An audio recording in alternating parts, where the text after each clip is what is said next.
Today, we are going to dive into the creepiest Premier League iceberg. If you didn't already know, an iceberg video starts with the more tame and well-known events on the visible surface level, but as we delve deeper, we discover the very much unknown, sinister, mysterious events lurking in the dark, hidden depths. Before we get in, I want to thank you for your support on my previous Football's Creepiest Iceberg video. If you are new here, please like and subscribe. I must warn you that some of the topics we will discuss are very serious and sinister. Therefore, viewer discretion is advised.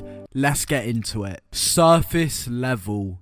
American takeover. In the Premier League, it feels as though an invasion has taken place, with now 11 clubs having American investors. Unfortunately, many fans fear the Americanization of the league will turn clubs into franchises, and new rules from overseas like salary caps and excessive advertisement will be introduced. It's interesting to see how the future of the Premier League will look, and hopefully it's a positive one. Derby County 2007-08. During the 2007-08 season, under the joint management of Billy Davis and Paul Jewell, Derby County endured what is widely regarded as the most disastrous and humiliating Premier League campaign ever witnessed. Over the course of the 38-game season, they endured a staggering 29 losses, managed to secure only 8 draws and salvaged just a single victory. This dismal performance led to their relegation in late March, making the earliest relegation in Premier League history. Now, I have done an in-depth video about what exactly went wrong for Derby, so feel free to check that out later. 2020-21 season. This is a funny and bizarre theory that the 2020-21 Premier League season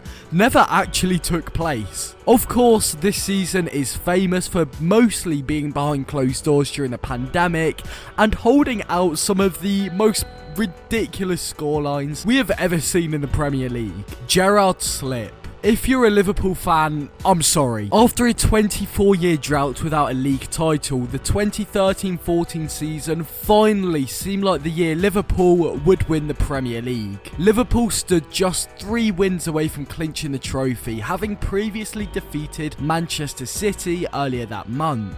They faced a weakened Chelsea side caught in between 2 Champions League semi-final legs. Before the fateful match, Liverpool's Steven Gerrard had led a team huddle shouting, "We do not let this slip." However, fate had other plans. Just before half-time, a pass intended for Mamadou Sakho found its way to Steven Gerrard, but inexplicably, the ball slipped beneath his foot. This mishap allowed Demba Ba to steal the ball and run through on goal, slotting the ball past Simon Mignolet, putting Chelsea in the lead. Ultimately, Liverpool went on to lose the game 2-0 to Chelsea, handing the Premier League title to Manchester City. VAR disgrace. Where do I even start with VAR? Time and time again does the VAR prove its incompetence in the Premier League. Most recently, Luis Diaz's goal for Liverpool against Tottenham was wrongly disallowed due to a VAR mistake. The PGMOL admitted a significant human error and there was an apology from the referee's chief,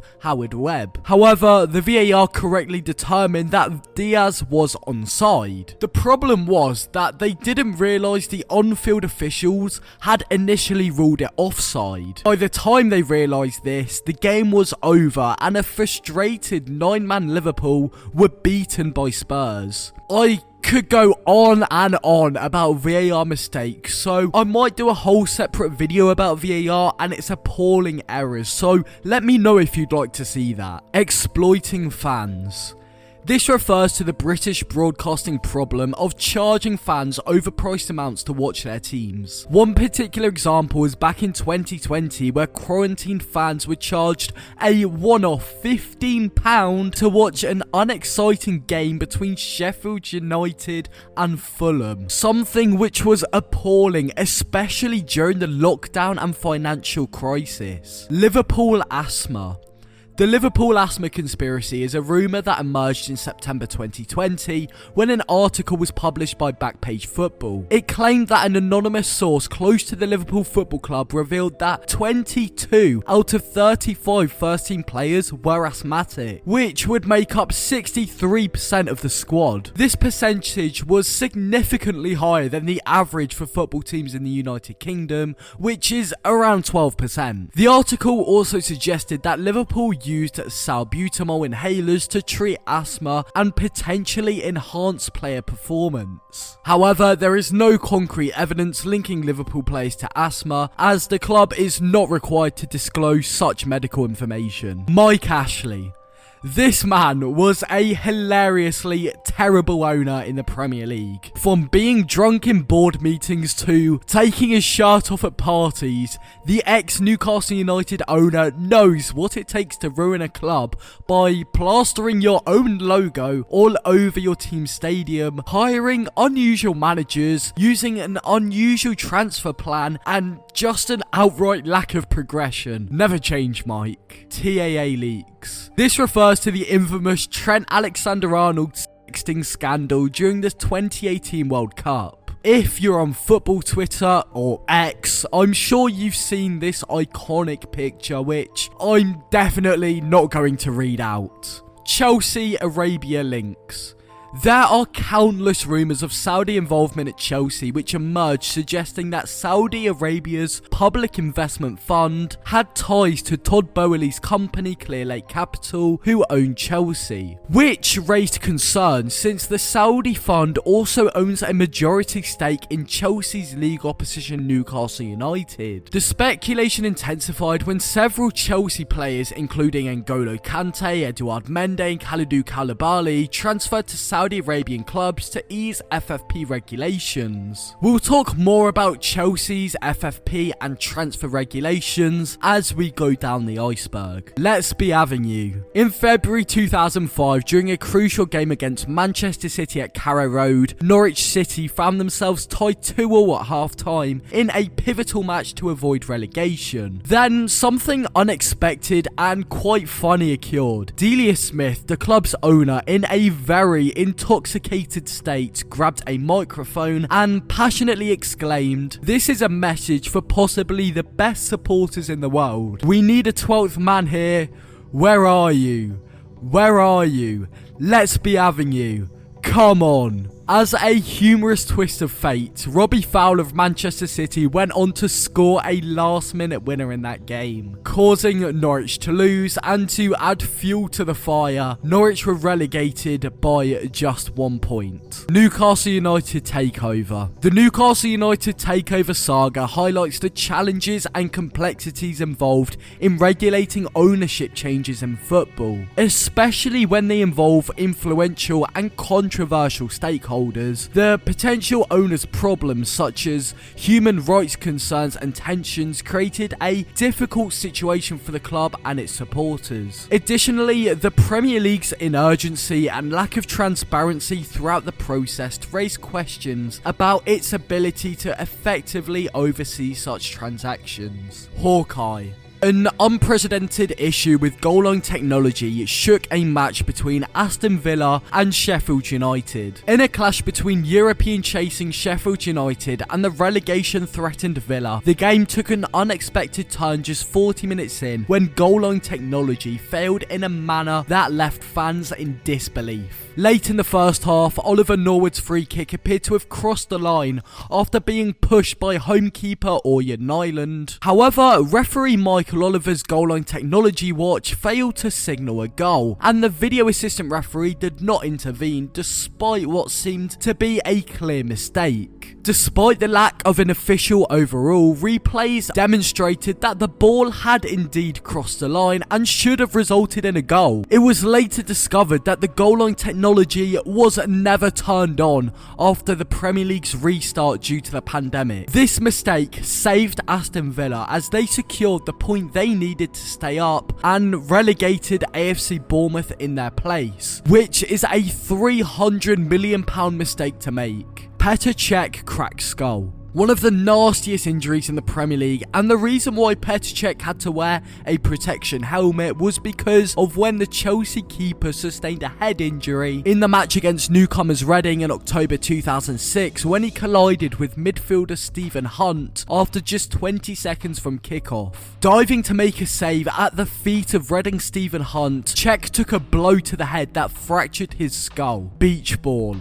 On October 17, 2009, during a match between Sunderland and Liverpool, the power of fan influence, often celebrated as the 12th man, as we saw earlier, took an unexpected twist. In an ironic turn of events, Sunderland striker Darren Bent capitalised on a loose ball at the edge of Pepe Reina's penalty area. As it appeared destined for Reina's grasp, the ball took an unforeseen detour, bouncing off the Liverpool-themed beach ball. The sudden redirection left Pepe Reina powerless as the ball found its way into the net. The responsible party behind this unusual turn of events was a 16-year-old fan named Callum Campbell. Shockingly, Campbell reportedly faced death threats in the aftermath of this incident. Legally speaking, this incident arguably should have been nullified, but it stood, ultimately leading to Liverpool's defeat in that game. Scripted managers.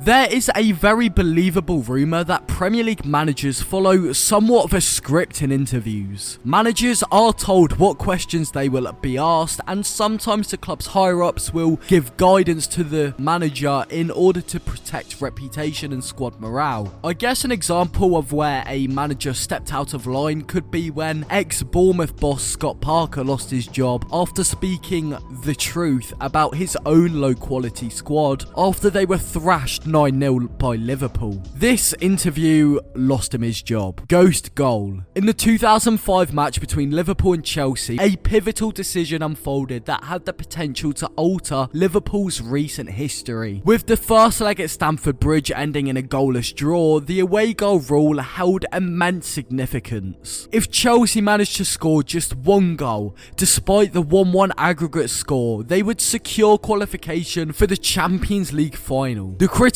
moment arrived as a shot deflected off John Terry and crept slowly towards the goal line. Specifically, Chelsea's number 13, William Gallas, sprinted to the scene and cleared the ball off the line, amidst the deafening roar of the Anfield crowd. The officials' decision to award the goal was based solely on their judgment at that precise moment, long before the introduction of goal line technology, which is obviously useless, or VAR. However, due to Gallas's positioning, there remained an element of doubt for the officials regarding whether the ball had truly crossed the line. In hindsight, modern technology and VAR have re-evaluated this infamous goal, confirming that the ball did not in fact cross the line. In fact, upon closer examination with technology, it becomes evident that the ball was considerably away from the goal line. The interviews following this incident, notably those of Jose Mourinho, became iconic in the world of football.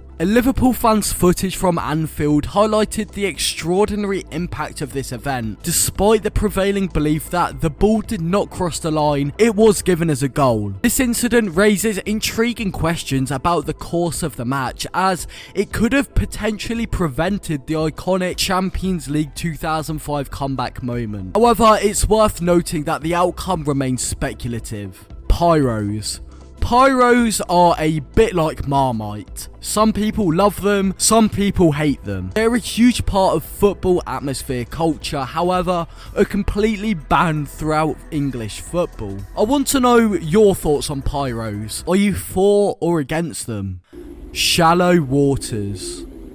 115 charges. Manchester City is facing approximately 115 charges for alleged violations of financial fair play rules spanning from 2009 to 2018. These rules aim to ensure that clubs spend in line with their earnings, but it appears that Man City may have circumvented them by inflating income and concealing expenditures. The charges include claims that Manchester City provided inaccurate financial information to the Premier League, failed to fully disclose payments to a manager over 4 years and did not comply with UEFA's financial fair play rules over 5 years. Furthermore, there are allegations of insufficient cooperation with the Premier League's investigation. The implications for Manchester City are severe, as they could potentially face penalties such as the stripping of trophies, departure of key players, and even the departure of their manager Pep Guardiola, which could ultimately lead to the decline of the club. Brighton's lab. It is fair to say that Brighton are a high-level Premier League club.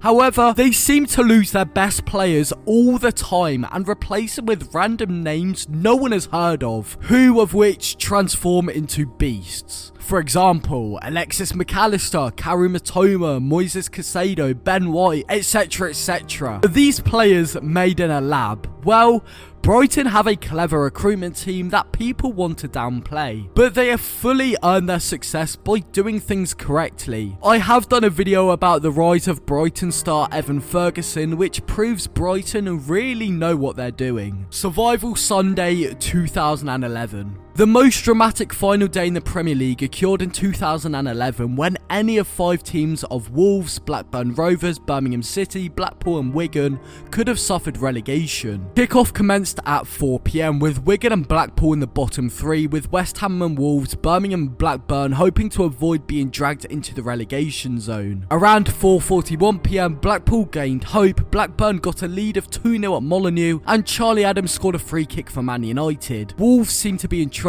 by half time. At 5:34 PM, Blackpool faced disaster as Man United levelled the scores at 2-2. Jamie O'Hara scored for Wolves, giving them some relief, and at 5:38, Wigan scored 2 crucial goals, moving closer to safety. By 46, Blackpool's hopes ended as Man United went 4-2 up.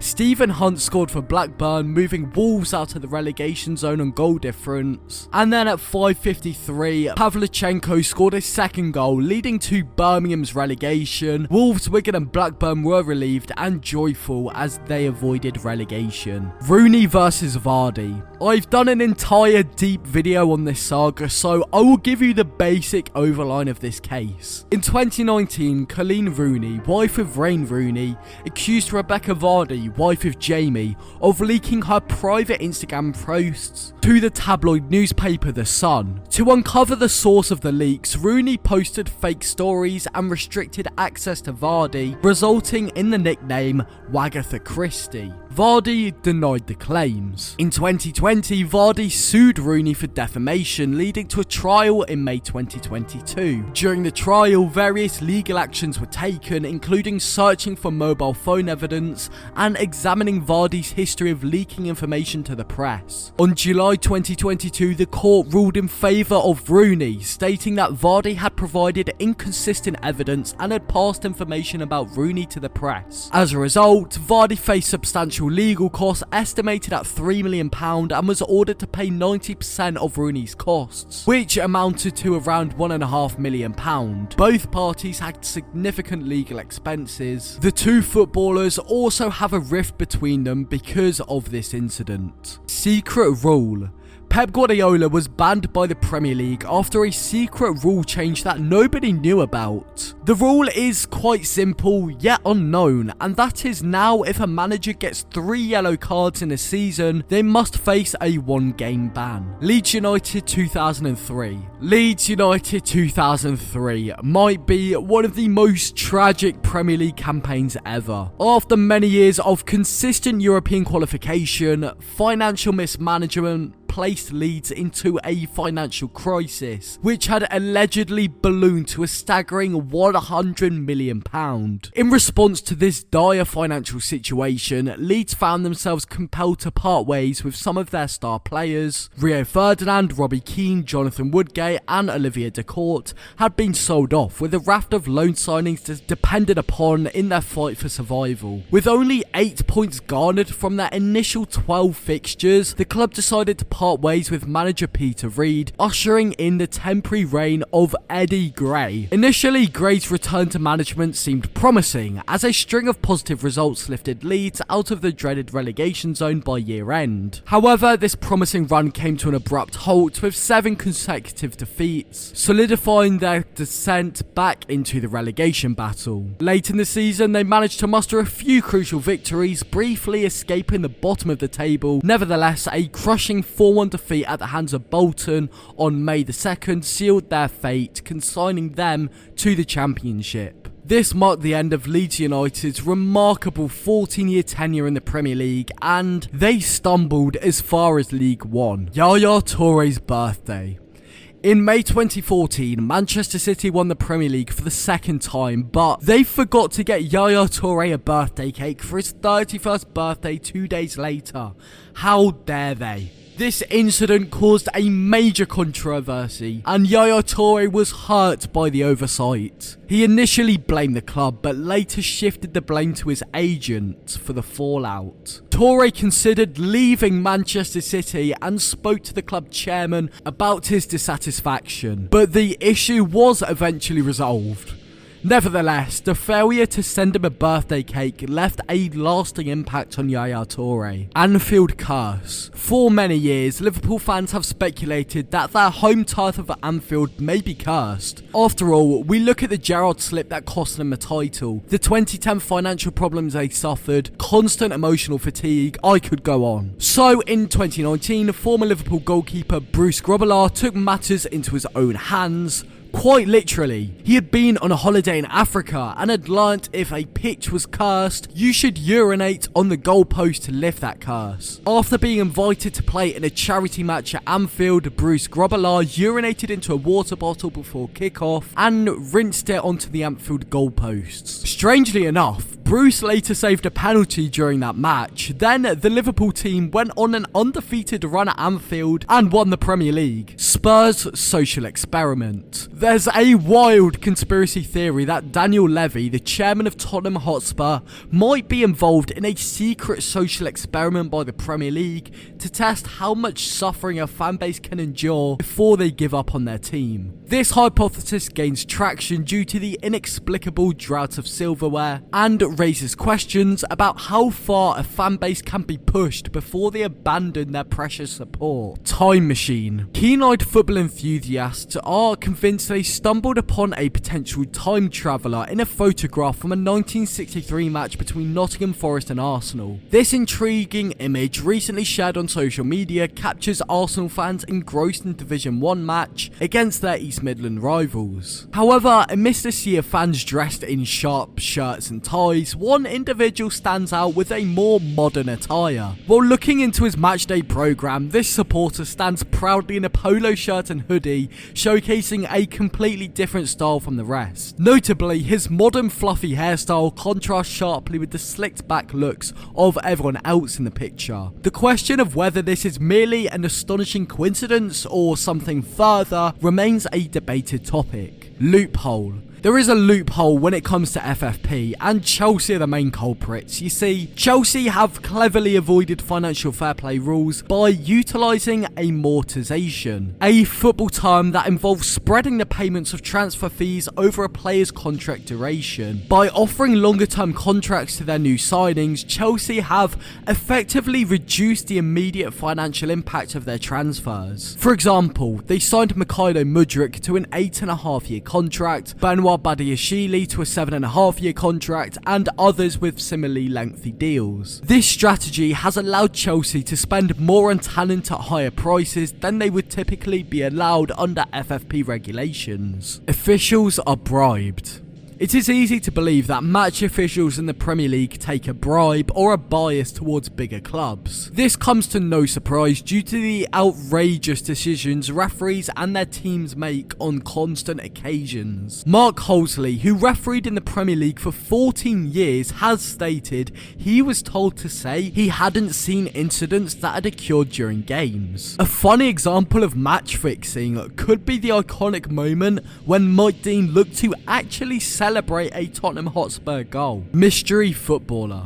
In 1996, Southampton manager Graham Souness received a phone call from Ballon d'Or winner George Weah, who told Souness he should sign his cousin Ali Dia, who had played for PSG and 13 times for Senegal. Souness, upon receiving the recommendation, took a chance and signed Dia on an initial 1-month contract. However, there were two notable issues with this arrangement. First, it turns out that George Weah hadn't actually made the call, and secondly, Dia was in fact a university student in Portsmouth at the time. The surreal moment came when Ali Dia found himself on the bench for a home game against Leeds United. Shockingly, he was subbed on in the 33rd minute to replace the injured Matt Le Tissier. However, Dia's performance on the pitch was far from impressive, and he was subbed off again by the 52nd minute. Le Tissier famously described him as Bambi on ice. Soon after this travesty, George Weah confirmed that he had not made the call recommending Dia and had no knowledge of who Ali Dia even was. Consequently, Southampton terminated Dia's contract just 14 days into his dream of becoming a Premier League player.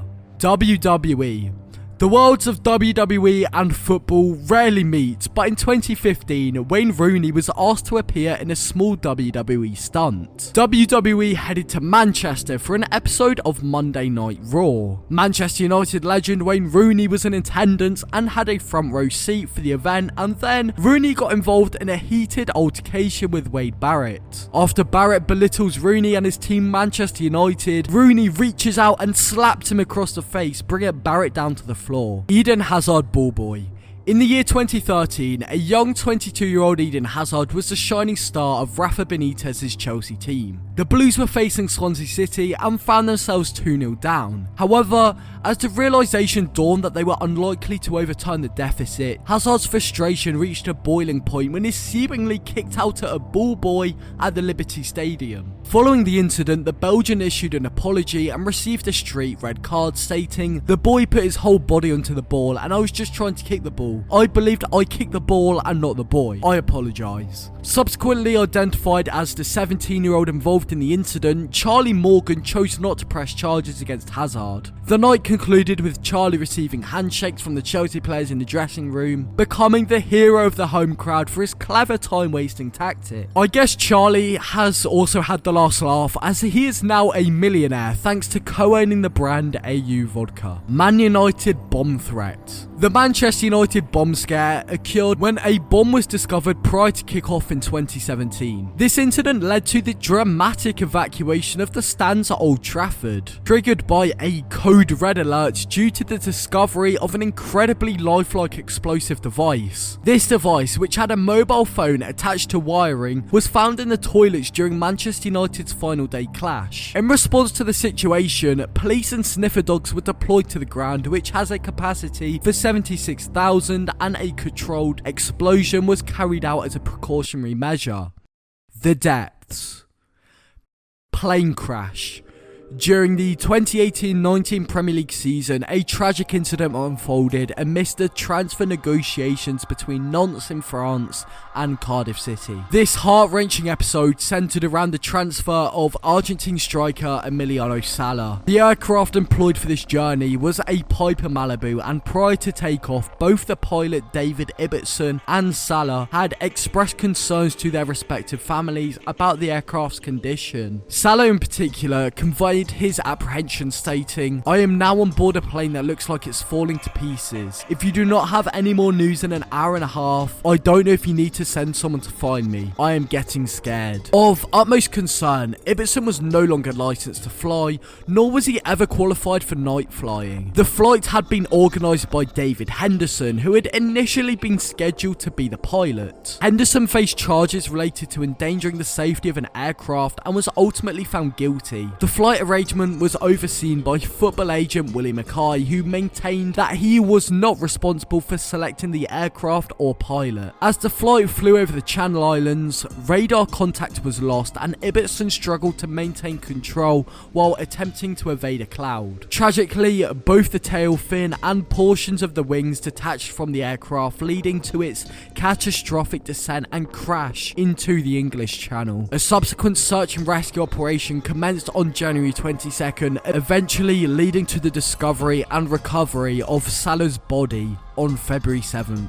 Compounding this already harrowing narrative, it was later revealed this year that Cardiff City had attempted to secure a £20 million payout in the wake of Salah's untimely demise. To this day, the transfer between Nantes and Cardiff remains mired in dispute, a sad reminder of the 2 lives lost and the enduring complications of this tragic incident. Anthony Saga. On September 4th, 2023, Anthony faced a significant development in his career as he was excluded from Brazil's squad for the 2026 FIFA World Cup qualification match against Bolivia and Peru. This decision came in the wake of allegations of domestic violence made against him by his former girlfriend. Brazilian media outlet Universal Online reported the existence of disturbing photographs depicting injuries to the ex-girlfriend's head and hand, prompting an investigation by the Greater Manchester Police. Adding to the gravity of the situation, 2 other women came forward to accuse Anthony of assault. However, on September 9th, Anthony firmly denied these allegations during an interview on Brazilian TV, vowing to provide evidence to vindicate himself, stating confidently that people will understand. The following day, on September 10th, Manchester United issued a club statement acknowledging the allegations and revealing that they had reached an agreement with Anthony to grant him extended leave following the international break. This period of leave would allow him to address and deal with the ongoing situation. In October, the investigation is still ongoing. However,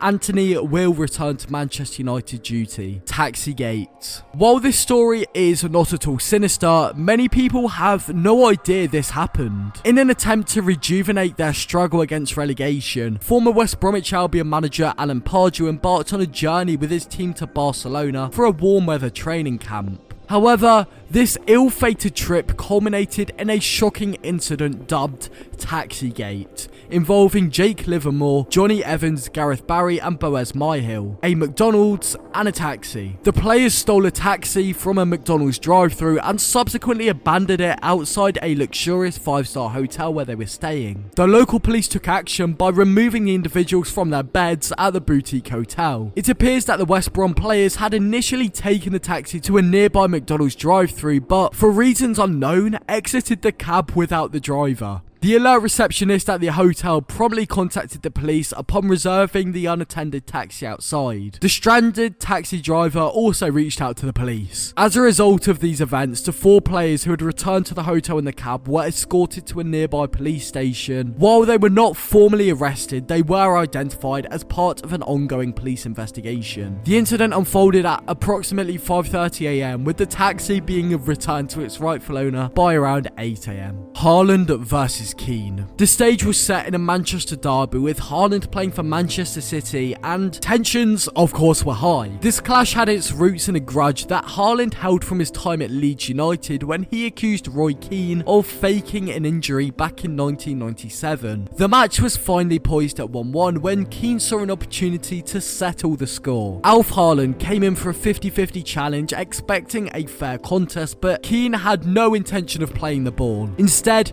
he ruthlessly planted his studs into Haaland's knee, sending him writhing in agony on the ground. In his autobiography, Keane admitted to his long-awaited act of revenge, saying, "I'd waited long enough. I hit him hard. The ball was there and I said, 'Take that, you. See you next Tuesday, and don't ever stand over me sneering about fake injuries.'" The fallout from this brutal incident saw Keane handed a 5-match ban and a £150,000 fine after an FA inquiry. Contrary to popular belief, this wasn't a tackle that ended Alf Haaland's career, but it remains a wild moment in Premier League history, a moment that could have been even more disastrous. You can't help but wonder though, if Roy Keane had aimed his tackle a little bit higher, Erling Haaland might never have been born. Big Sam and the Gravy.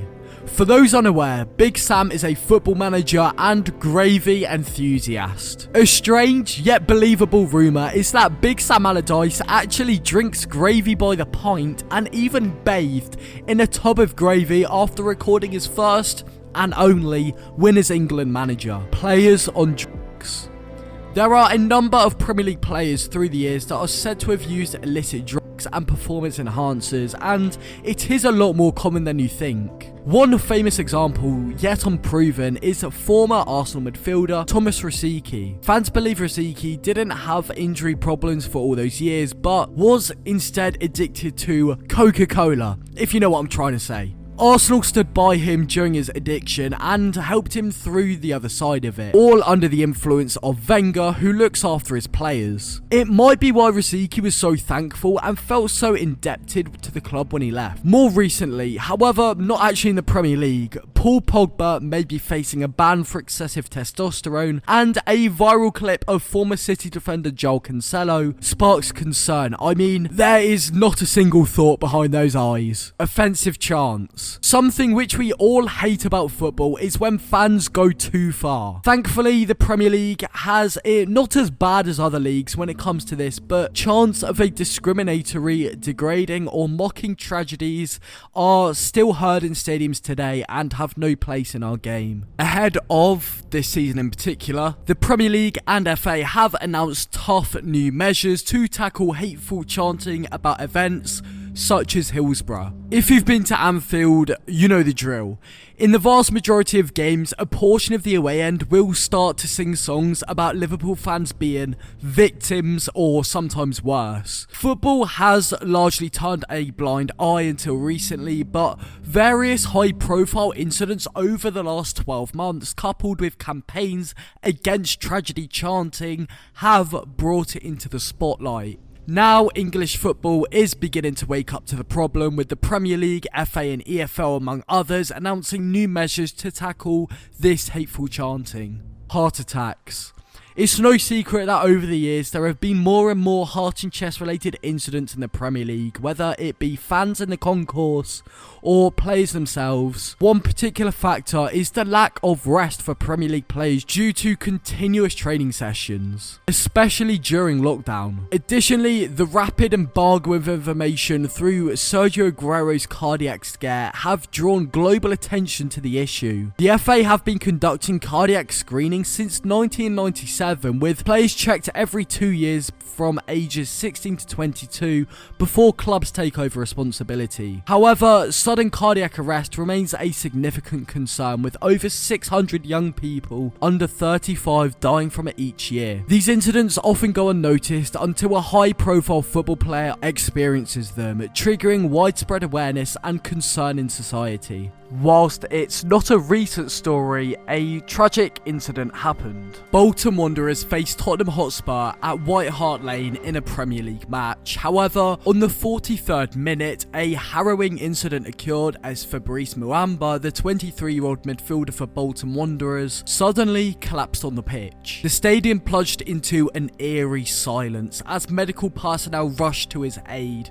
eventually leading to the abandonment of the match. Fabrice Muamba's heart ceased to beat for an outstanding 78 minutes as he suffered a cardiac arrest right in the middle of the pitch. This incident stands as one of the most widely witnessed cardiac arrests in history, ultimately ending in a miraculous outcome thanks to the extraordinary efforts of the medical team on that fateful evening. They administered a staggering 15 shocks to his heart before it successfully restarted. Today, Fabrice Muamba is still with us. Although his football career may have come to an end that day, what obviously matters is that he is alive and is able to share his story with us today. Manchester United 8, Arsenal 2.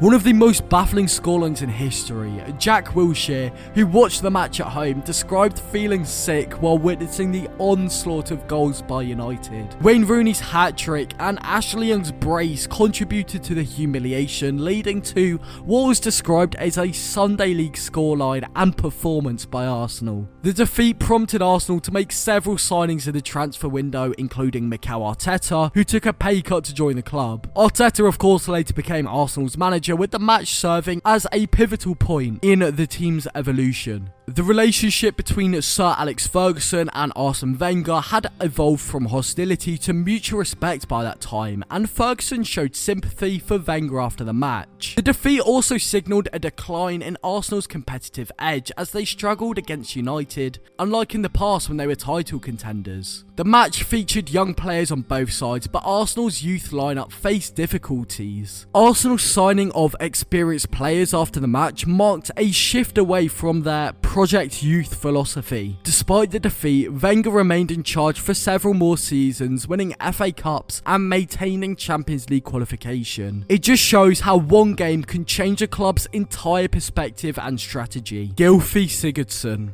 On July 16, 2021, an anonymous 31-year-old Premier League footballer was arrested on suspicion of child sex offences, as reported by Greater Manchester Police. The player was subsequently released on bail while investigations continued, with GMP refraining from disclosing the individual's name. Everton, in response to the situation, announced the suspension of a first-team player pending a police investigation, without confirming whether it was the same player arrested by GMP. An Icelandic newspaper later identified the player allegedly involved in the child sex offences case as Gylfi Sigurdsson. Adding to the complexity of the situation, Danish beverage company State Energy, which had recently sponsored Gylfi just a month prior, removed all advertising featuring his image. Fast forward to October 2022, Gylfi, still not charged but subject to a travel ban, prompted Icelandic politicians to express his intention to discuss the player's case with the Foreign Affairs Committee. However, on April 2023, Greater Manchester Police officially confirmed that no further action would be taken against Gylfi, and therefore his playing time continued. After doing some digging on Reddit, someone concluded what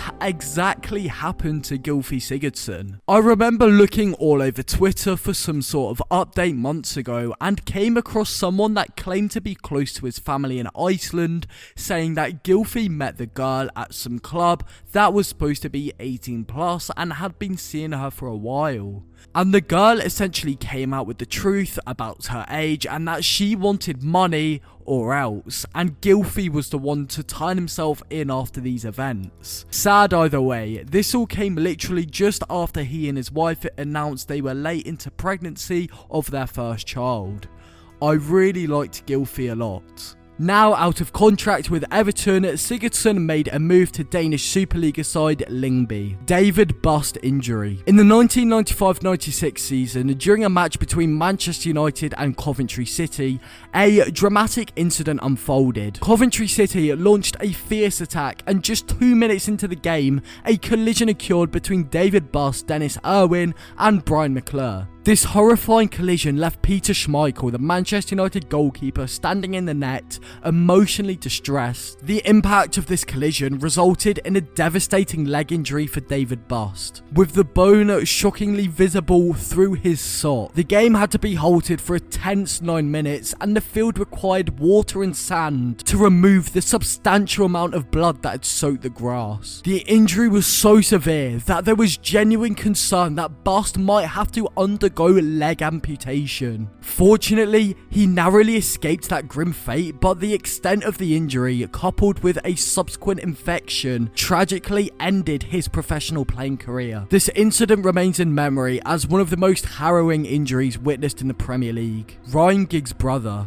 It was an infamous scandal that resulted in a family feud and countless front pages. In 2011, a major controversy embarked within the Giggs family when it was revealed that Ryan Giggs had been involved in an 8-year affair with his brother Rodri's wife Natasha. Rodri expressed a mix of emotions, including numbness, shock and disbelief when discussing how this revelation affected him in a 2015 interview. Surprisingly, Rodri also mentioned feeling sorry for Ryan. Despite his successful football career and seemingly good life, Natasha openly discussed the affair, explaining that they would meet in hotels or other accessible property. She gained notoriety from the incident and even appeared on Celebrity Big Brother as a result. The fallout from the affair continues to affect some family members, with Ryan's father, ex-Wales rugby player Danny Wilson, expressing shame and disappointment in his son's actions in a 2018 interview interview. Wilson even refrained from using his son Ryan's name, referring to him as the ex-footballer. Also, I'm going to add, despite being a very disciplined player on the pitch, the same cannot be said off of it. Because on the 3rd of November 2020, a significant turn of events unfolded as Ryan Giggs found himself at the centre of a legal storm. He was taken into custody on the suspicion of committing 2 counts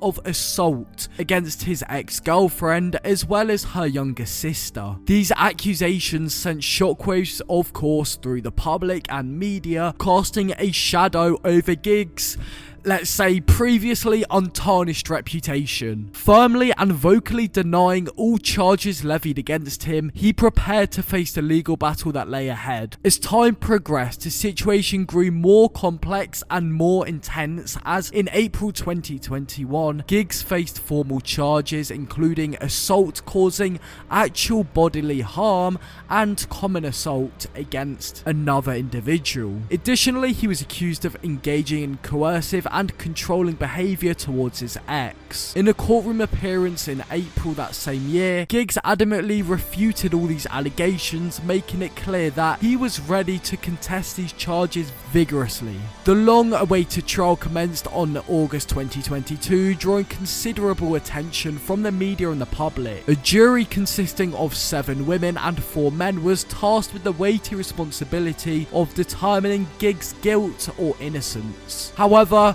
the trial took an unexpected turn when on the 31st of that month, the jury was discharged. Despite their diligent efforts, they were unable to reach a verdict on any of the charges, leaving the case in a state of uncertainty. Fast forward to July 2023, just 2 weeks before Giggs was slated to face a retrial, a remarkable twist unfolded. The Crown Prosecution Service took the unprecedented step of withdrawing all charges against Giggs. The decision stemmed from the revelation that his ex, the central witness in the case, was unwilling to provide testimony during the retrial. This unexpected development led to Giggs' exoneration, marking the conclusion of a lengthy and highly publicised legal saga that had captured our attention. Although those arrests of course have nothing to do with his brother, Ryan Giggs' court case is still sinister, questionable, and worth mentioning in an Iceberg video.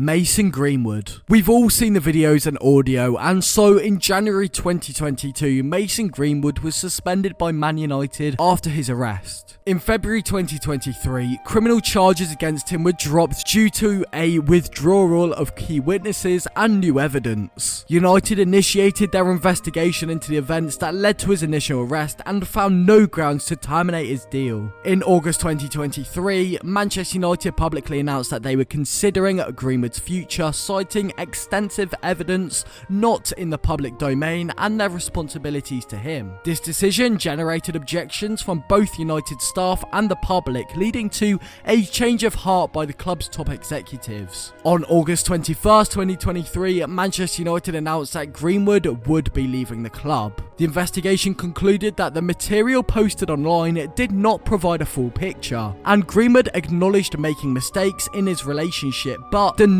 the original accusations. He was loaned out to Getafe for the 2023-24 season, with Manchester United still wanting to keep the player's value. Wenger is a reptilian. Yes, you heard that right. There exists a YouTube video intriguingly titled "The Reptilian Arsene Wenger Hologram Failure." Within this peculiar video, a rather unconventional theory is presented. The notion that Arsene Wenger may secretly be a reptilian creature living amongst us. The video attempts to support this claim with enigmatic footage featuring blurred close-ups of Arsene Wenger's visage, peculiar black lines, and oddly paused moments from his press conferences, all seemingly aimed at unveiling Le Professeur's alleged reptilian eye. I personally, of course, find this proposition to be pure nonsense. Nonetheless, it's worth noting that curious belief associated with reptilians or lizard people, which suggests they possess the ability to feed off human emotions. could it be conceivable that Arsene Wenger was a shape-shifting reptilian drawing energy from the emotion coursing through the Highbury and Emirates Stadium crowds over his 22-year stint? It's an intriguing idea that leaves room for debate. The Abyss. Beckham kidnapped.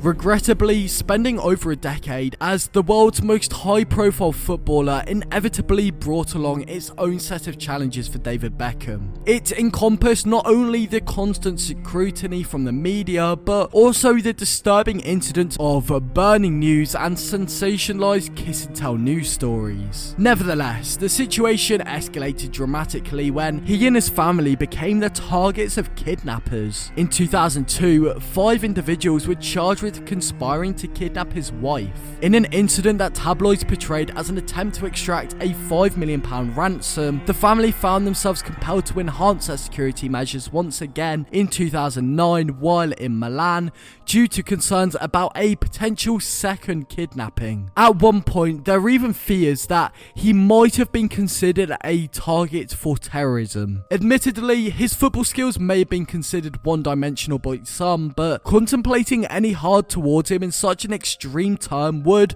be undeniably harsh. Marcos Alonso.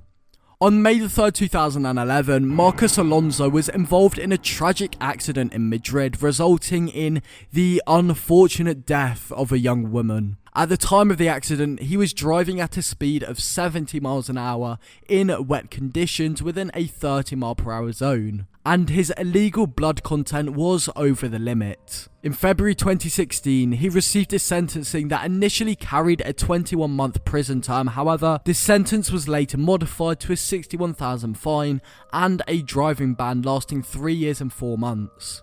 Indian burial ground under Emirates. Before the continent separated, the North London region was predominantly occupied by Native American communities, and the present-day Arsenal Stadium, known as the Emirates, was built atop a historic Indian burial site. David Moyes sexism. Then Sunderland manager David Moyes found himself in hot water with the FA and Sunderland following a controversial exchange with a female BBC reporter. The incident occurred after Sunderland's 0-0 draw with Burnley, when Moyes said to the female reporter, "Just getting a wee bit naughty at the end there, so just watch yourself. You might still get a slap even though you're a woman." Moyes later issued an apology for his inappropriate comments. John Obi Mikel ransom.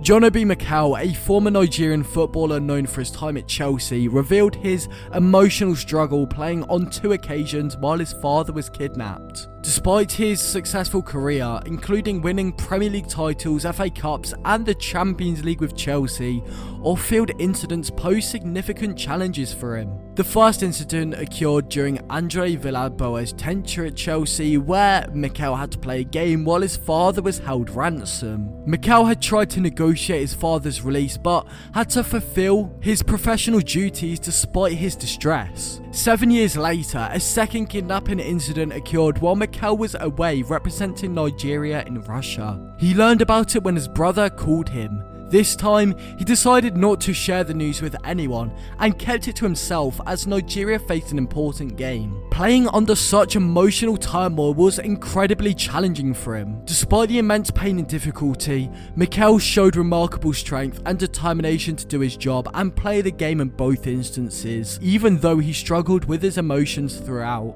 Adam Johnson. In March 2016, England and Sunderland winger Adam Johnson was sentenced to 6 years in prison after being found guilty of activity with a minor. Adam Johnson pled guilty to kissing and grooming a 15-year-old girl.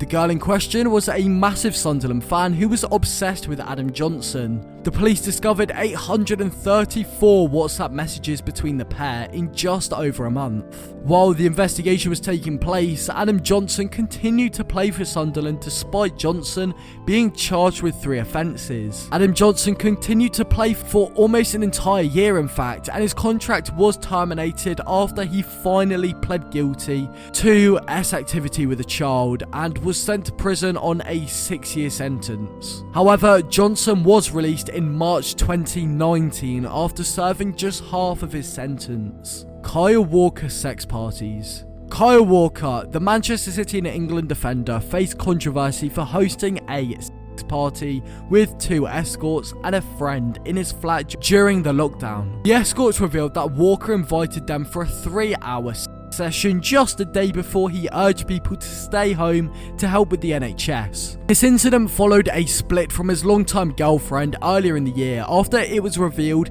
that he got another woman pregnant. Walker issued a public apology acknowledging his responsibility as a role model and expressing remorse for his actions. His behaviour drew criticism for being hypocritical as he engaged in risky behaviour while advocating for safety measures during the pandemic. Justin Fashanu was an English professional footballer who was the first professional footballer to come out as gay. He was also one of the first footballers to have a £1 million transfer fee when he signed for Nottingham Forest in 1981. At Forest, Fashanu had conflict with Brian Clough as the manager was unsettled by Fashanu's visits to gay nightclubs and bars. Fashanu felt like an outcast and was forced to train separately, so his goals and then confidence dried up. Late in his career, Fashanu went over to America. In March 1998, a 17-year-old claimed to police that he was essayed by Fashanu. When the police went out to arrest him, Fashanu had fled to England and, sadly, on the 3rd of May 1998, Justin Fashanu took his own life. In his note, he stated he was innocent and feared he wouldn't have a fair trial due to his sexuality. I have done a separate deep dive into Fashanu's life and career, so please check that out. Bradley Lowry. In the 2016-17 season, a young boy named Bradley, a die-hard Sunderland fan, captured not only the hearts of the Premier League, but also the entire footballing world. Diagnosed with neuroblastoma at just 18 months old, Bradley initially beat the disease, but it tragically returned in July 2016, now terminal. Bradley's remarkable journey intertwined with Sunderland striker Jermaine Defoe. Their first encounter occurred in September 2016 when Sunderland hosted Everton in the Premier League. Bradley led Sunderland onto the pitch as a mascot, receiving a heartfelt round of applause during the 5th minute, while supporters from both teams united in singing, "There's only one Bradley Lowry." Bradley met Defoe once more as Sunderland faced Chelsea. He not only met many players but also scored a goal on the pitch, securing the official Match of the Day Goal of the Month. The entire football community rallied around Bradley, with players like Troy Deeney delivering Christmas wishes on behalf of the entire Watford squad.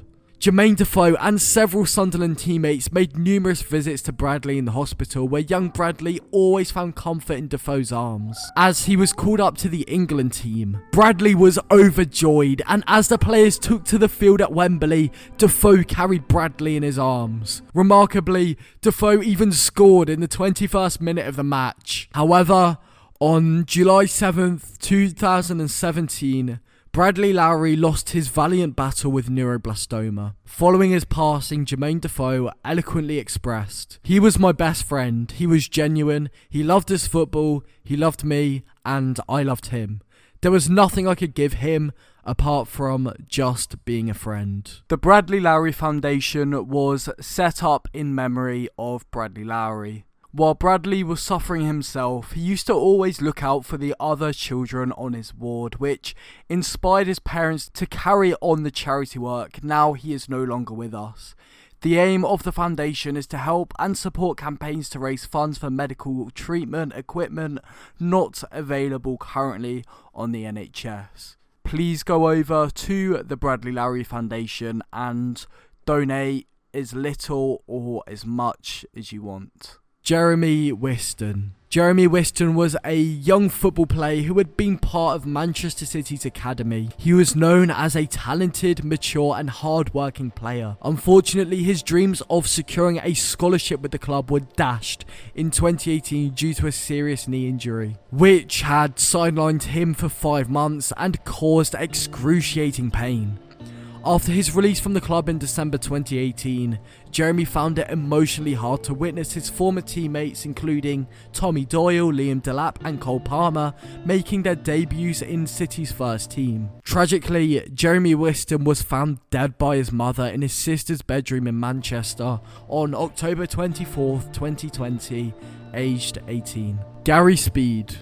Gary Speed is a former Premier League veteran and one of Wales's best ever managers. On November 26, 2011, Gary Speed appeared in good spirits on a BBC One television programme called Football Focus. After the show, he interacted with fellow pundits and later watched a football match. However, the following morning, his wife Louise found his lifeless body hanging in their garage, and his death was reported as a possible suicide. The subsequent inquest into Speed's death reached a narrative verdict suggesting that the cause of death was self-suspension, but it couldn't conclusively determine if it was intentional, speculating that it might have been a dramatic gesture that went wrong. There were mentions of marital strain due to the pressures of management, but Louise Speed testified about their recent conversations and excitement about their future together. Gary Speed left most of his estate to his wife and some to his sons. It was discovered that Speed was coached by Barry Bennell as a child, a coach later convicted as a serial child offender. However, several football matches held tributes and players were deeply affected by the news. There were also widespread moments of silence and applause at various football events to honour Gary Speed's memory. Academy abuse. This story is extremely hard to tell, and it's perhaps the ugliest thing about youth football. In 2020, top journalist Romain Molina caused a stir on social media when he began posting a series of leaks on Twitter that exposed alleged corruption, abuse, and misconduct within football clubs and organisations. Within his leaks included this: 400 plus players currently playing in the Premier League Championship, Ligue 1 and Ligue 2 have been multiple times in their youth.